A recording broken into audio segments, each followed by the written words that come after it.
গতকাল প্রতাপগড় এলাকায় এক হৃদয় বিদারক দুর্ঘটনায় প্রাণ হারালো মাত্র 5 বছর বয়সী এক শিশু।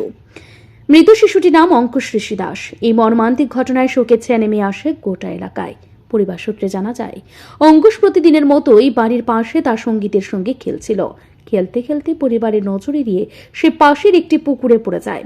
কিছুক্ষণ পর পরিবারের সদস্যরা অঙ্কুশকে দেখতে না পেয়ে খোঁজ শুরু করেন। পরে পাড়ার লোকজন পুকুরে তল্লাশি চালিয়েছে শিশুটিকে উদ্ধার করে। অবস্থার অবনতি দেখে সঙ্গে সঙ্গে তাকে স্থানীয় স্বাস্থ্য কেন্দ্রে নিয়ে যাওয়া হয়। সেখান থেকে দ্রুত স্থানান্তর করা হয় জিবি হাসপাতালে। তবে শেষ রক্ষা হয়নি। চিকিৎসকরা তাকে মৃত বলে ঘোষণা করেন। অঙ্কুশের অকাল প্রাণে ভেঙে পড়েছে তার পরিবার। প্রতিবেশীরাও শোকাহত। তাদের কথাই অঙ্কুশ ছিল অত্যন্ত চঞ্চল ও সকলের প্রিয়। ঘটনার খবর পেয়ে স্থানীয় প্রশাসন ও গোটা পুলিশ ঘটনাস্থলে পৌঁছায় এবং গোটা বিষয়টি খতিয়ে দেখে। প্রশাসনের পক্ষ থেকে শিশুদের নিরাপত্তা নিয়ে আরও সচেতন হওয়ার আহ্বান জানানো হয়েছে।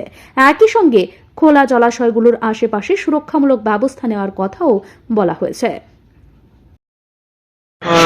আমি কাজের থেকে আইসি, তারপর আমার বড় দিকে আইসি আমার ছেলেকে, তারপর থেকে খোঁজাখুঁজি বড়ে সবাই সিলাইতেছে। একটা বাচ্চা জলটা দুই বাজে গেছে চিলাচিলি করে একটা ছেলে লাস্টে করে দুই হাতে চলছে চিলা। তারপর আমরা কান্ডে গেছি, তারপরে কই নিয়ে গেছে বিএম লেগেছি।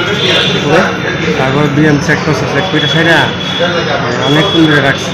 কি করছে চেক করে? কইছে পুলিশ আইলে আমরা চিড়িয়াখানা দিই। আইজিএমে কি মারা গেছে কইছে?